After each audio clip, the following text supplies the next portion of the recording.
If you need to close your Mercado Pago account, follow these steps to ensure the process is completed smoothly.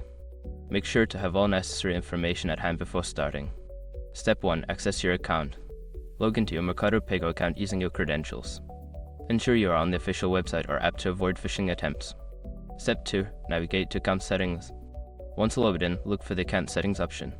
This is usually found in the menu or profile section of the Apple website. Step 3. Find account closure option. In the account settings, search for the option related to account closure or deactivation. This may be listed under security or account management. Step 4. Follow the closure instructions. Click on the account closure option and follow the on-screen instructions. You may need to provide a reason for closing your account and confirm your decision. Step 5. Confirm closure. After completing the necessary steps, you will receive a confirmation message or email. Make sure to check that your account has been successfully closed by attempting to log in again.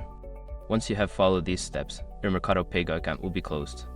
If you have any issues, consider reaching out to customer support for assistance.